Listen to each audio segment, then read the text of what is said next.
Good morning, everyone. So, how are you today? Yeah. So happy to see you here. Um, Usually, we schedule layer talk in every summer season. In this year, we schedule already. Today, we have a layer talk, layer dharma talk. Tod, he's going to give the talk. And Tod is our office manager, and he's a wonderful friend. And also he practiced I think many times, so many times with us. Sometimes he teaches us, English and cultural things in here. And I'm so happy to invite to Tod to do the talk, and please listen to Tod and enjoy his talk. Thank you so much. Ooh, thank you. Oh, it works. Thank you, Bhante Bhatia. Yes, my name is Tod Nielsen, and I'm erstwhile office manager. If you have any, feel free to move around. If you have any questions, just yell it out because I really can't see you. But I'm going to sit down. So, start right away. So last Saturday I talked about the 4 of the greater events of the 8 great events of the Buddha's life. And this week I'll be talking about the 4 lesser of the great events of the Buddha's life. So there's a lot of verbiage at the beginning of this presentation. Strictly speaking, this is not a canonical list, but it's rather a list of the events that is often depicted in Buddhist art. And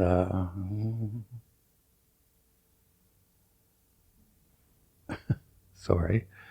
The 4 of the greater events are the birth of the Buddha, the enlightenment of the Buddha, the first teaching of the Buddha, which is turning the wheel of the dharma, and the parinirvana, or the death of the Buddha.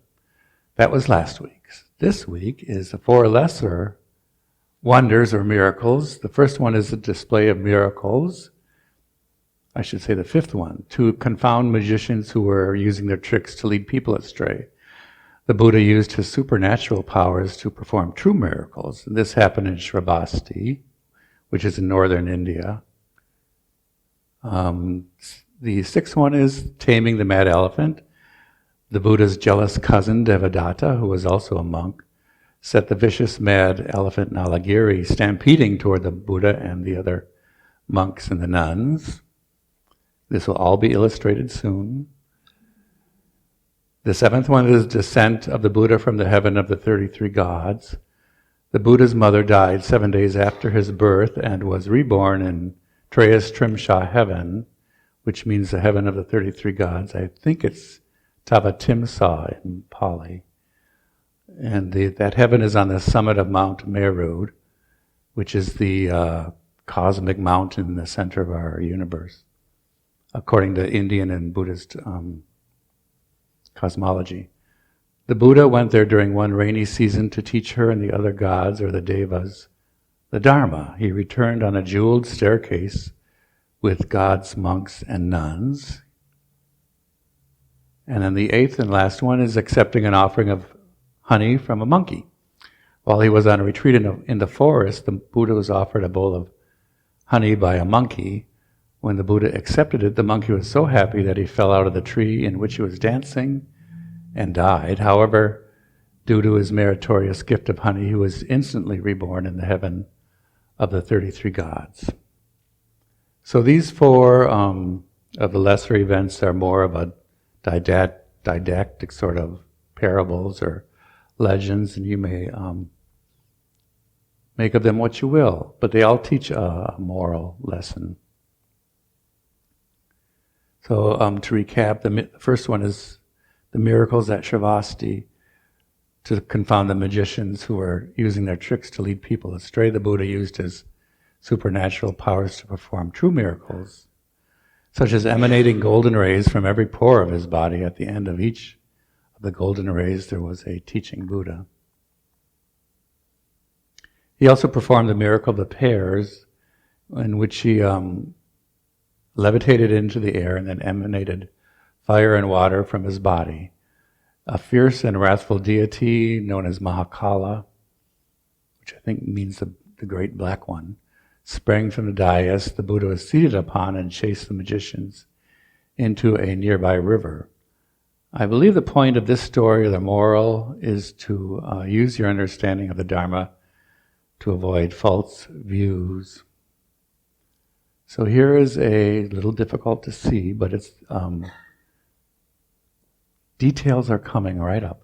This is the Buddha. You can see him in the center, and he's emanating the rays. Ooh, let me try this. Ooh, he's emanating the rays out of his body, and he's multiplied himself here.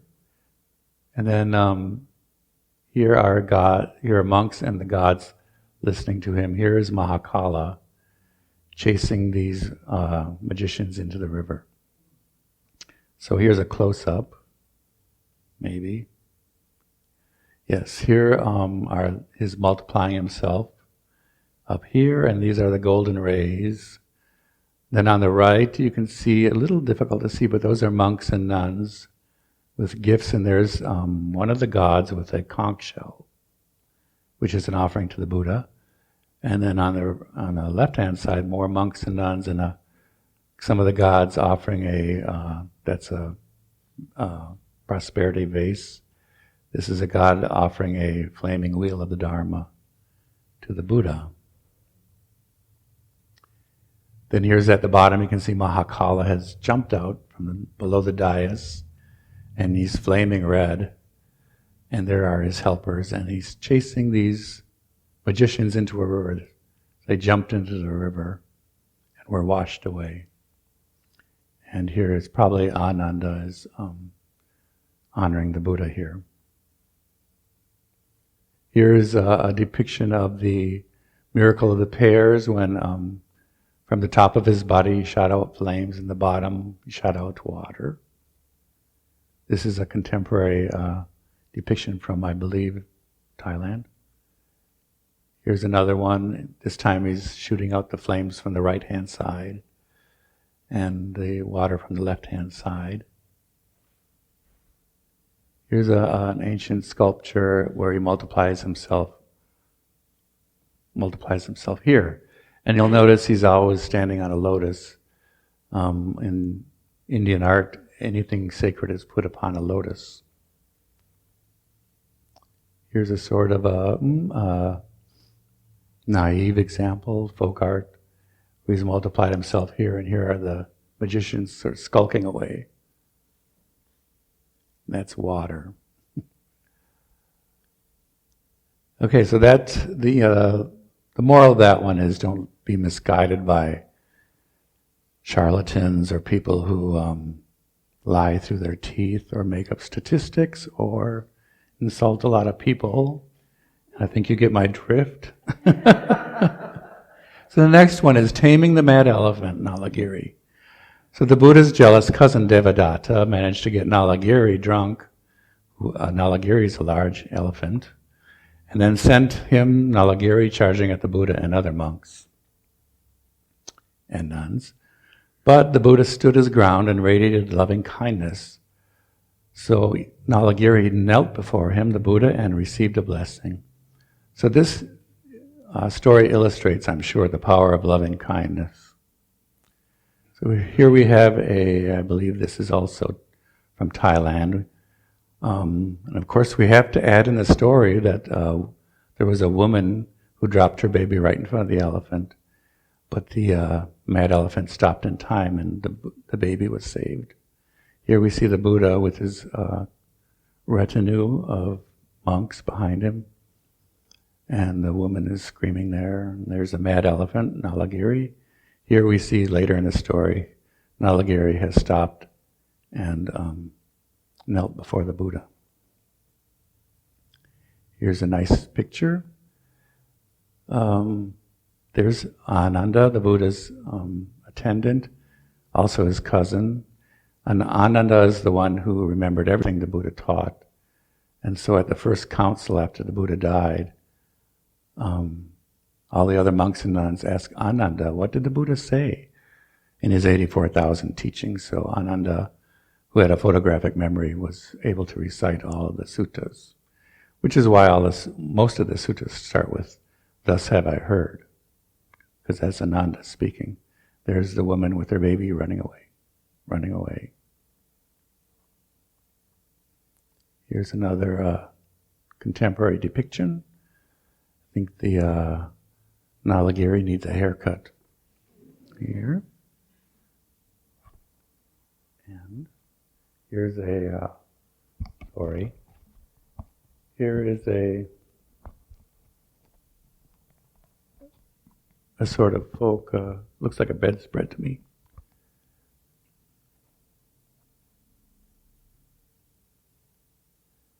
Here is an ancient sculpture. Nalagiri is very small, he's right there. And I'm not sure if that's Ananda or the elephant tamer. And here, of course, is the Buddha. And you can see the loving kindness is sort of emanating from his hand. Here's a later example of from Gupta period in India. And here the elephant is really tiny, right there. And there's the someone again. Here's a close-up of that. It's Nalagiri. And there are some adoring disciples here. And here you can sort of see some of the loving kindness emanating. So then the third one is the descent of the Buddha from the heaven of the 33 gods. The Buddha visited his mother, who was actually her reborn self, in the heaven of the 33 gods at the summit of Mount Meru during one rainy season. While he was there, he taught the Dharma to her and the other gods. So a very, very, very quick lesson in Indian and Buddhist cosmology. In the center of our universe, there's an enormous mountain called Mount Meru, and arranged around Mount Meru, or sometimes called Sumeru, there are 4 continents, and we live on the continent which is called Apple Blossom Island, or in Sanskrit, Jud, a very hard to pronounce word. So the monks and the nuns and the lay people back on Jambudvipa wished him to return, so they sent a delegation of monks who possessed psychic powers to the top of that mountain, to the heaven of the 33 gods, to ask the Buddha to return. So the Buddha consented, so the gods in the heaven of the 33 gods created a stairway from heaven of gold, lapis lazuli, or sometimes silver, and crystal, which he then descended in company with the monks and the assembled heavenly gods, or the devas. The moral of this story is the importance of filial piety to our parents and also to our friends, and also of teaching. So here is a Tibetan depiction of that. Here you can see the stairs, and here's the Buddha actually sort of floating down on some clouds here. Here are the monks who had gone up to ask him to come back, and here are the gods accompanying him. Here is a more contemporary example. Here you can see the silver, in this case, rubies and gold. And the gods are with him coming down. This is from Burma. Here are some other gods who are bowing. This happened on a full moon day.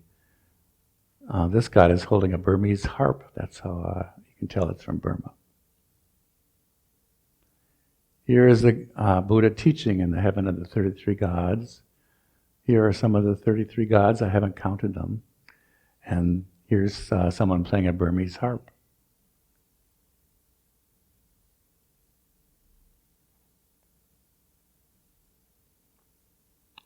So the following slide is the scene as depicted in Tibetan art.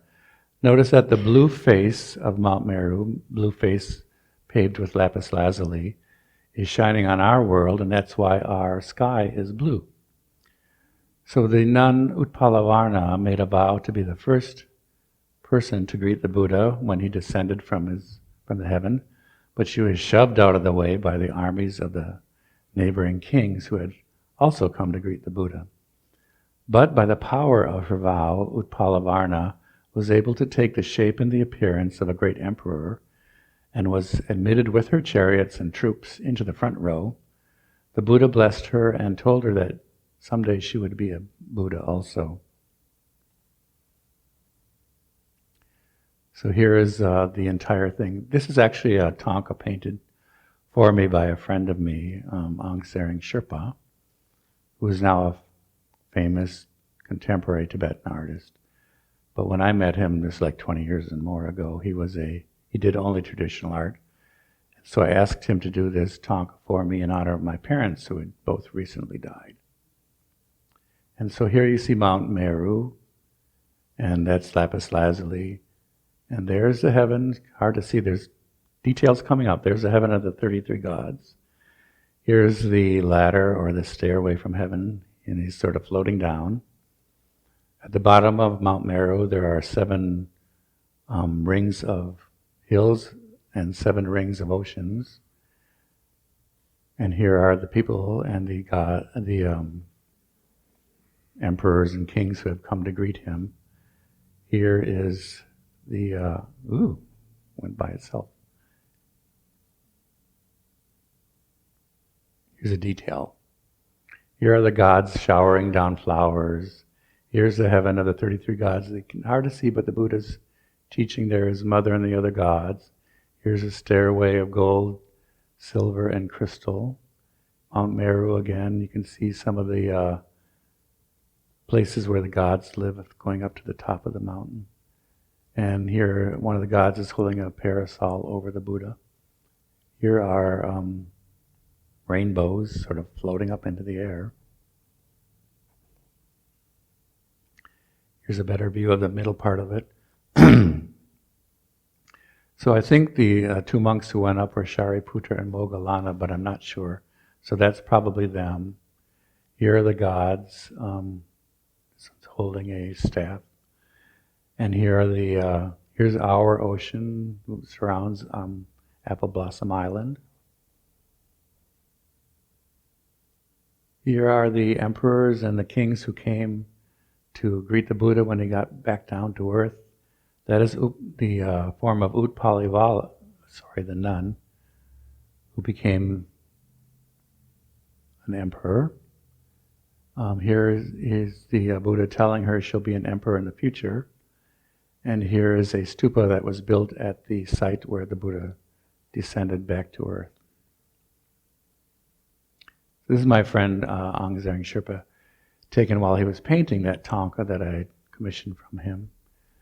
And funny thing about it is he was very focused when he was painting, so when people called him up on the phone, he would take their number and put it down on this margin of the thangka. So I'm thinking in the far future, someone's going to be looking at that thangka and wondering what those numbers are. They're just phone numbers. Here's in Sri Lanka, this is a depiction of the same thing. Here, the ladders really are ladders. And this is a 3D depiction in a temple in Colombo, I believe. It's Gangarama Temple in Colombo, Sri Lanka. Here is another probably Burmese, more contemporary picture.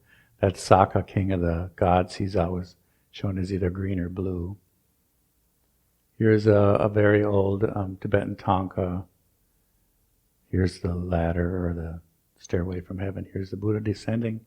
Here he is at the bottom and talking to the kings and people who have gathered to see him. Pardon me. Here's an ancient carving of it. Here's the ladder. Here's the Buddha. Here are the people greeting him at the bottom.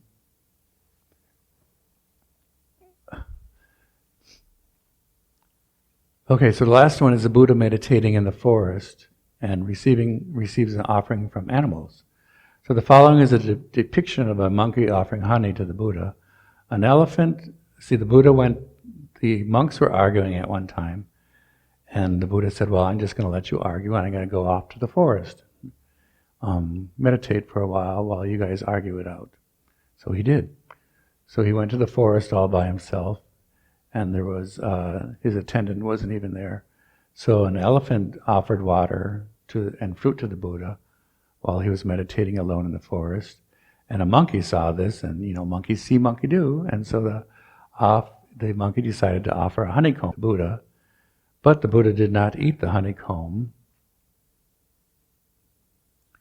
The monkey realized that there were bees' eggs in the comb, so he came back with a clean comb, which the Buddha accepted and ate. When the Buddha accepted it, the monkey was so happy that he fell out of the tree in which he was dancing. However, due to his meritorious gift of the honey, he was instantly reborn in the heaven of the 33 gods. So this story, I think, shows the importance of generosity. Here's a very ancient depiction of that.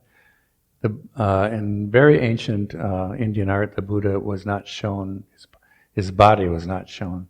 So here he was supposedly sitting on this throne here, and here's the Bodhi tree. Here are people honoring him in the forest, even though he was supposed to be alone. Here's the Buddha. Here's the monkey. First, he's offering the honey here to the Buddha, and then here the Buddha's accepted it. Here he's so happy he's dancing around. Here's a more contemporary from Thailand. The Buddha accepting the honey on a branch from the monkey. Here's a statue of the same.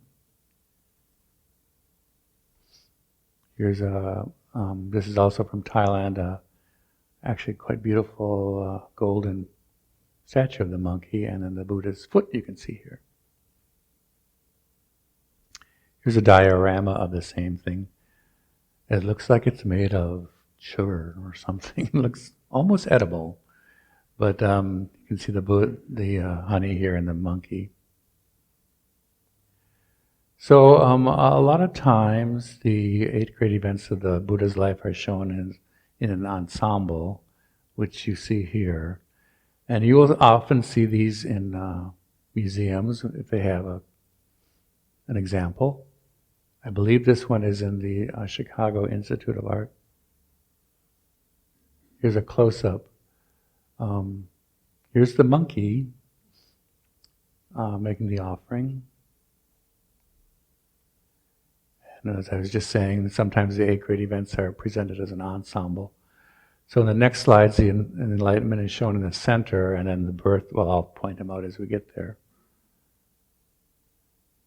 This one is from the Metropolitan Museum in New York. Here's the enlightenment of the Buddha. Here's the birth.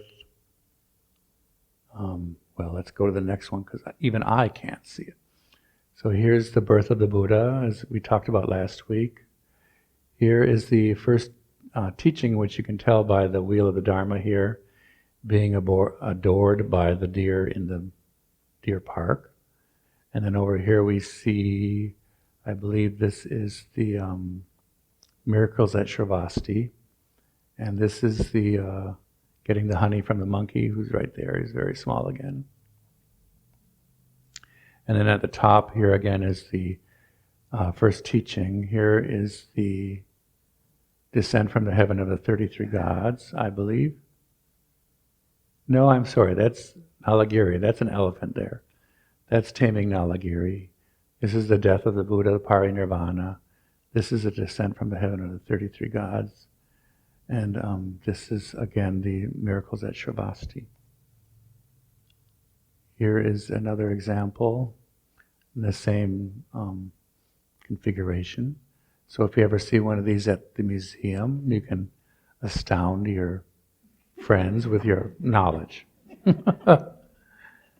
So that here ends the lesser wonders of the 8 great events in the Buddha's life. Does anyone have any questions or comments or ideas? Just shout it out. Yeah. It was awesome, thank you. But I want to know, now does the Theravada Buddhism believe in the 33 gods and the mysticism part? You don't have to believe it, or you can believe it or you can't. It's really up to you. It's part of the story of the life of the Buddha. So yeah. Yes. The some that you just showed, do those have a name as a sort of genre? Not that I know, no. But you'll often see them. They were sculpted a long time ago, and they were put in niches on a stupa. So there are a lot of examples in museums. So yeah, search it out next time you're at a museum. Yes?